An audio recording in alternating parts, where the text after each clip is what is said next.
Good morning. কুচু কুচু কুচু কুচু। Hello guys, আজকে অন্য কুচি মহোৎসব। নিতে যাচ্ছি, কিছু বাজার করতে হবে। মা রান্না করছে, তোমাদেরকে দেখাই। তো অনেকটা বেলা করে আমি ঘুম থেকে উঠেছি। এই যে আমার দুষ্টু মিষ্টি পাখিরা, কুচু কুচু।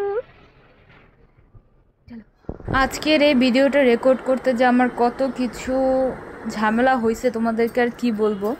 তো যাই হোক, আমি বাজার করে এসে স্নান সেরে পুজোতে চলে গিয়েছিলাম, কারণ মা রান্না করতে গেলে ঠাকুরকে সাজানো গোছানো তো আরেকজনকে করতে হয়, যেটা করলে মার হেল্প হয়। আর আমাদের রান্না করতে করতেও অনেকটা টাইম চলে গেছিলো। আমি এখানে গোপালকে নিয়ে একটু খেলছিলাম, আদর করছিলাম। তারপরে আমি ফুল টুল গুছিয়ে ঠাকুরকে সাজিয়ে দিয়েছি।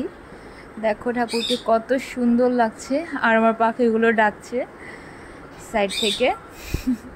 তো যাই হোক, এই তো আমি ঠাকুরকে সাজিয়ে দিয়েছি। এমন সময় আমার এই যে হোল্ডারটা ছিল সেটা ভেঙে গেছে। ব্লগ করতে কত রকমের ঝামেলা, সেটা কি বলবো। একটা ঝামেলা এখন ফেস করছি, আমার যে মোবাইলটা দিয়ে আমি ব্লগটা করতেছিলাম এতক্ষণ, সেটা হলো আমার হাত থেকে ফসকে এই বলটার উপর পড়ে গেছে, মানে পানি ভর্তি বলটার উপর পড়ে গেছে। এখন সেটাকে একটু ঝাড়া দিয়ে পরিষ্কার করে ভাই বললো যে চালের ভিতরে রাখতে, ওইটাই রাখলাম। একটা মোবাইল কেনা এখন অনেক বেশি ঝামেলা। এত টাকা দিয়ে মোবাইল কেনার মতো পরিস্থিতিও নাই, কিন্তু জানি না মোবাইলটা আবার টিকবে কতদিন। তো যাই হোক, এই যে ফল নিছি, ফলটা কাটবো। আর মা রান্না করে সব কিছু রেখে গেছে, তোমাদেরকে এখন একটু দেখাই। অন্নকূট মহোৎসব, তাই আজকের অন্য রান্না করতে বলছি মাকে। এখানে আছে 3 রকমের ভাজা।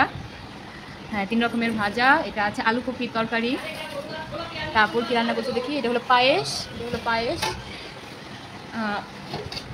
এটা হলো ডাল, সবজি দিয়ে ডাল রান্না করছে।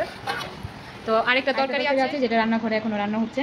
তো সব কিছু ঘুষগাছ করে তোমাদের সাথে আবার দেখা করছি।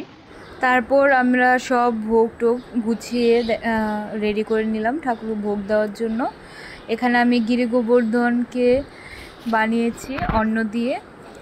তো অন্নকূট উৎসবে এটাই একটা মূল আকর্ষণ। আমি প্রথমবার এটা করলাম।